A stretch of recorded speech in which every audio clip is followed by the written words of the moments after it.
Happiness Isn't Brain Surgery with Doc Snipes. This podcast was created to provide you the information and tools Doc Snipes gives her clients so that you too can start living happier. Our website, DocSnipes.com, has even more resources, videos, and handouts, and even interactive sessions with Doc Snipes to help you apply what you learn. Go to DocSnipes.com to learn more. Hey there, everybody, and welcome to Happiness Isn't Brain Surgery with Doc Snipes. Today, we're going to be talking about mindful eating. We're getting ready to go into that summer season where everybody's interested in putting on their bathing suits and going to the pool, so people start dieting. And dieting is one of those things that, unfortunately you do it, and, a lot of us do it, but generally dieting is not a eating pattern that you're willing to maintain for life. Mindful eating will help you become more aware of what your body needs and when your body needs it, so you're not eating mindlessly and taking in unnecessary calories. Most people find when they start eating mindfully, their weight starts to regulate and get down to where they're comfortable. So these are things that we want to look at. And am I saying it's easy? No. Mindful eating takes work. It takes practice to eat only when you're hungry and pay attention to what your body's telling you. But it can reap some wonderful rewards. So we're going to start out talking about what mindfulness is, what mindful eating is, and why it's important.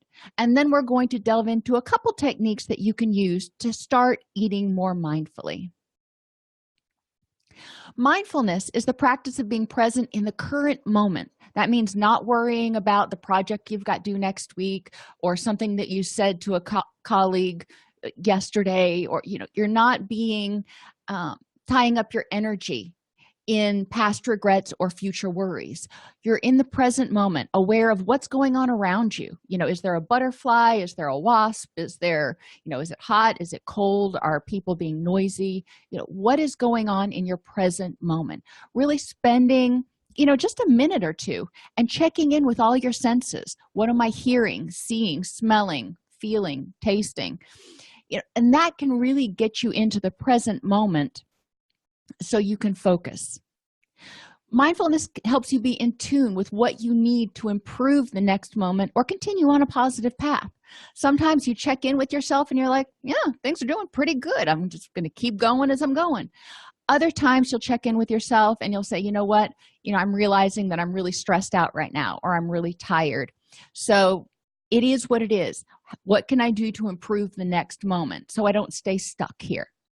Mindfulness requires radical acceptance. That is, accepting life is as it is instead of fighting with it and saying, I shouldn't be angry, or I shouldn't be stressed, or I should feel a certain way.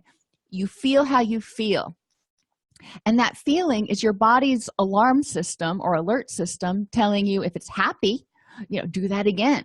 If it's angry or scared, that means there may be a threat. There may be something that needs to be addressed. Doesn't mean there is. A lot of times it's like when the fire alarm goes off and there's really no problem. It can be a false alarm. And when you're depressed, it's often your body's way of telling you you feel powerless over something. Mindfulness requires you to just accept your emotions as they are. If you're angry, okay. Instead of fighting with it and whatever, figure out what you're angry about and how you're going to deal with it instead of trying to make yourself less angry. Fighting with that emotion isn't going to do any good. You need to figure out what's at the root of it and address that. Mindfulness means focusing on the things in the present moment that you have control over. Looking around. If you're in a cafeteria with 100 people and it's noisy, you probably don't have control over that. What do you have control over? You can take your tray or your food and go outside and sit and eat if you want to be somewhere more quiet, if it's too stressful to be in around all that noise. So you want to focus on the things that you have control over and recognize that you don't have to be stuck in a certain feeling. If you're feeling angry, okay. Something happened yesterday and it really perturbed me. And, I kind of dwelled on it for half a second and I'm like, that's not going to do any good. So I chose to call a friend and start talking about something else, because there was nothing I could do to address that other situation. And staying angry and dwelling on it until this morning when business hours opened again wasn't going to do any good. So recognize that you don't have to stay stuck. Now, mindful eating takes all those principles and applies it to, guess what? Eating. Mindful eating means focusing on the here and now and turning all your senses to your meal and your body's response. In American society, we often eat on the run. I mean, think about going to drive-thrus and ordering food and eating in your car, or going to the hot dog stand with your colleague and getting a hot dog and walking back to the office and gulping it down as you go. A lot of times we're eating while we're doing other things, and we're not even focusing on the eating, which means we often eat too much. It takes about 20 minutes for your body to register, I'm full. Next time you go out to eat, pay attention to how much time it takes you to eat your meal. Most people, it doesn't take them more than 3 or 4 minutes to eat a hot dog, maybe 10 if they're talking.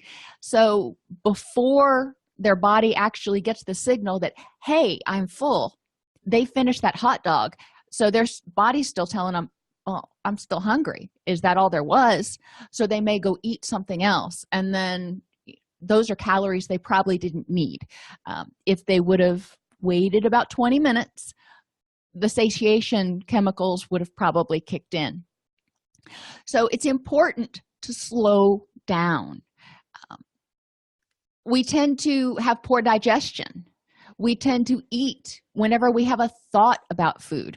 I know I'll be watching TV in the evening and they'll have commercials on for various different kinds of fast food and processed foods and whatever, and I'm looking at it going, oh, that sounds really good right now. And my first thought is, I want that, I need that. And then I think, you know what, that's just a thought. I don't have to have that right now because I'm really not hungry. It just looks really good. I can put that on the menu for lunch tomorrow or something. One phrase you can think of before you go into the kitchen or go to the fast food place is, am I eating to live or living to eat? Now, I love food. Don't get me wrong. I love food. So when I eat, I really enjoy my food, but it's not like I want to spend my entire day every day just eating. There's more to life than that. So what can we do to start becoming more mindful of our eating so we reduce the number of unnecessary calories, so we eat only until we're actually full instead of past that because we ate too fast, and we improve our digestion so our body gets the nutrients that it needs? Well, the first thing is do a mindfulness scan before you eat. And I suggest this even if you're not trying to eat mindfully. Check in with yourself 3 times a day, breakfast, lunch, and dinner. Ask yourself, how am I feeling emotionally? Am I feeling happy, content, scared, angry, stressed out? How are you feeling? And generally, there's multiple different emotions there, and that's okay. You just need to know what they are because, well, then you ask yourself, how am I feeling mentally? And that means, am I concentrating well? Am I having difficulty problem solving? Do I have a foggy head? That deals with how well and clearly you're thinking. Physically, what's going on with me? Do I feel good? Do I feel energetic? Am I dehydrated? What cravings am I having? That gives you a big clue as to what your body might need, because your body tends to crave things when you are deficient in a mineral or a vitamin or something. I know when I get dehydrated, I crave salads. I crave iceberg lettuce, which is almost exclusively water. So that tells me I'm dehydrated. So paying attention to your body's cravings can help you feed your body what it needs in order to function optimally. The other thing you want to ask yourself is, interpersonally, how am I feeling? And I know you're thinking, well, what does that have to do with eating? Well, a lot of times, if we're feeling lonely or rejected, we may turn to food, because a lot of times food represents times in our life where we've been accepted. It reminds us of happy times. It reminds us of celebrations. So a lot of times people will turn to food when they're feeling lonely as a way of self-soothing, not because they're hungry, but because they feel bad. So if you're feeling that way, you really want to check in with yourself and say, am I hungry or am I lonely? And food is not going to fix lonely. It just kind of shoves it down for a few minutes. You need to do something else to address lonely. And finally, environmentally, how am I feeling? Am I feeling unsafe? If you're in a big cafeteria and you don't like being around that many people, you may feel like you want to eat as fast as you can to get out of there. Or maybe you're in the cafeteria and you don't want to see a certain person that you work with, so you're trying to eat as quickly as possible so you don't make contact with them.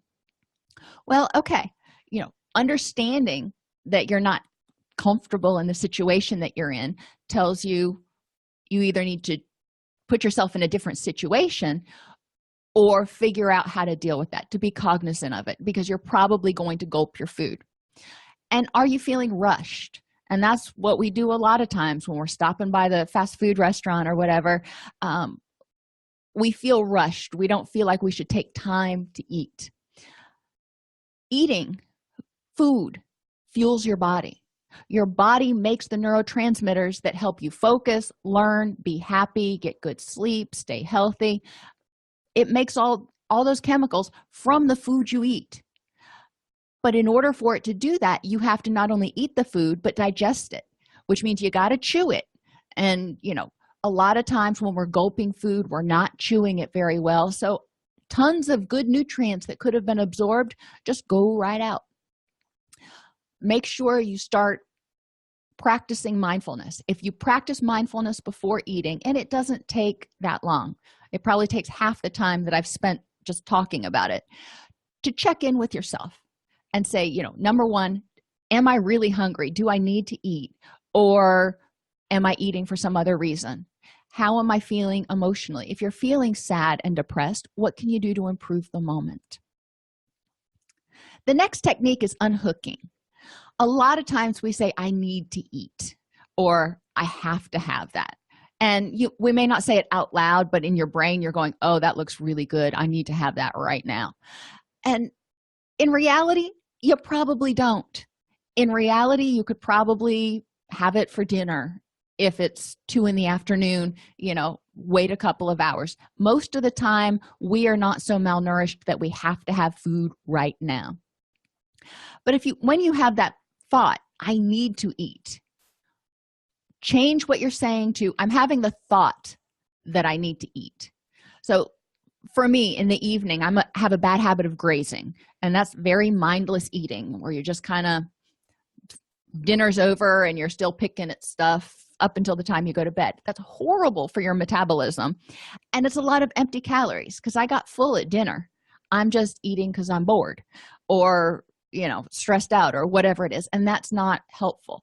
So after dinner, we clean up the dinner dishes, and then when I start thinking I need to get something to eat, I need a snack, I replace that with, I'm having the thought that I need a snack.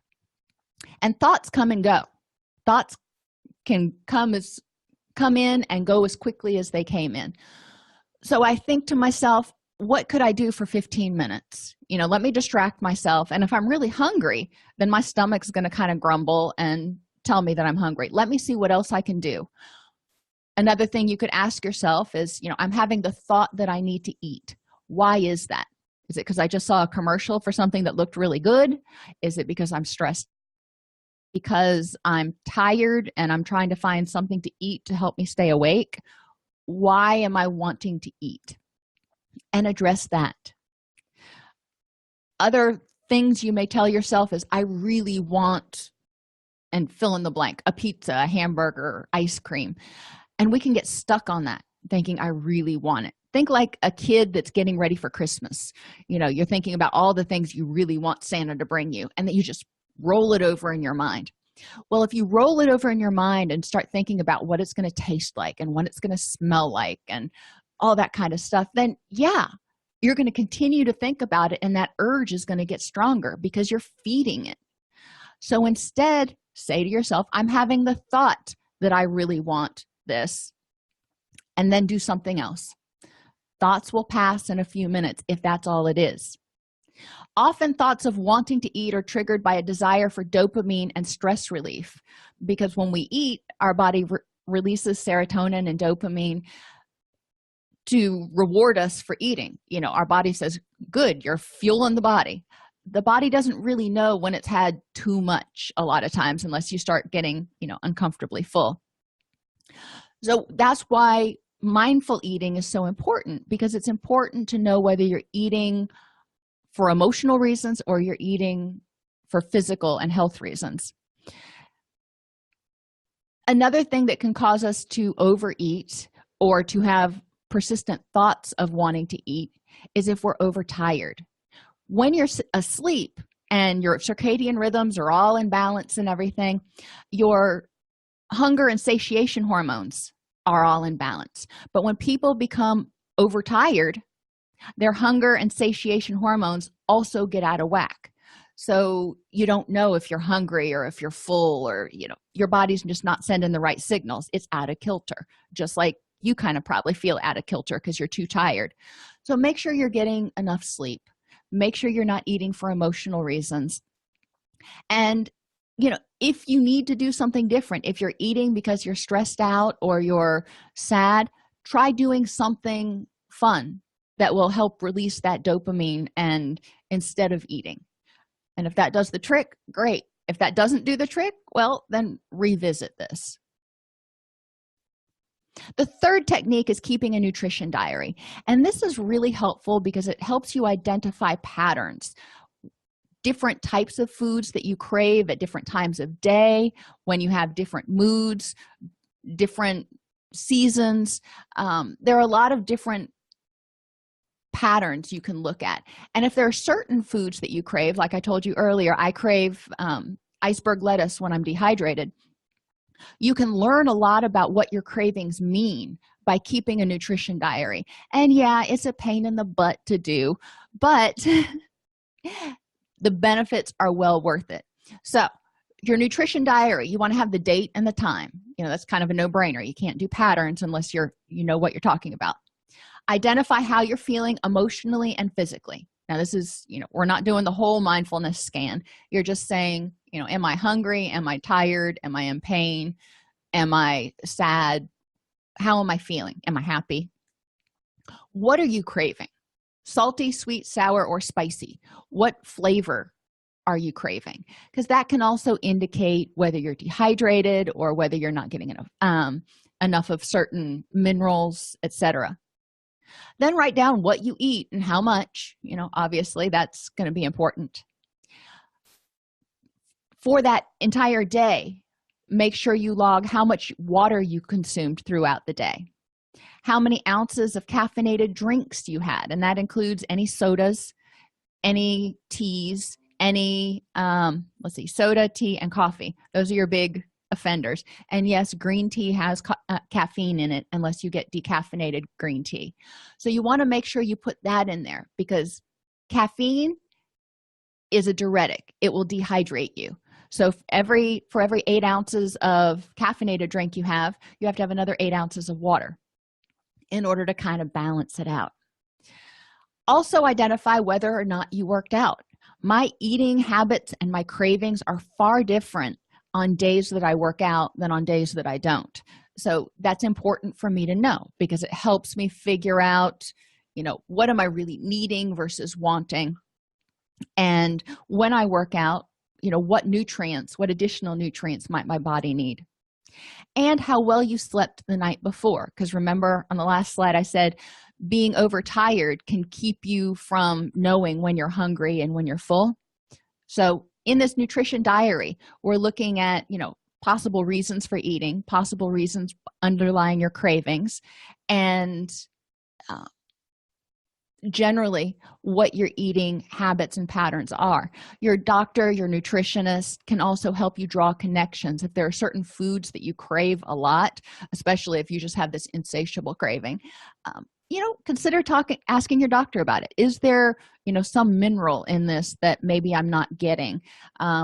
Do I need to take a multivitamin if you're not already taking one? These are all things that you can learn from your nutrition diary. In order for your body to break down those foods and make the neurotransmitters and hormones it needs to keep your body machine running smoothly, not only does it need protein and carbohydrates and fats and water, but it also needs all of the vitamins and minerals in order to act as catalysts and make those chemical reactions happen. So a good diet is really important. If you're not eating a good diet, and I'll give you an example. When I was in college, I ate pizza a lot, like every night, probably for a year. The freshman year was, a lot of bad eating. But that doesn't give you all of the nutrients that you need. So even though you're getting way more calories than you probably need, your body's probably still going to be craving certain foods. So you're going to be eating additional stuff on top of it because your body's going, no, I still need iron. So I'm going to make you crave red meat. Or I still need calcium. So I'm going to make you crave ice cream, or whatever the case may be. So not only are you eating, whatever you want to eat, but then your body is telling you, I also need these minerals. So you may be looking and eating additional foods that you could have worked into your diet a different way. So finally, eating mindfully. Eat sitting at a table with no distractions. This is really hard for most people. That means don't be reading on your iPhone. That means don't be talking on the phone. That means don't be watching TV.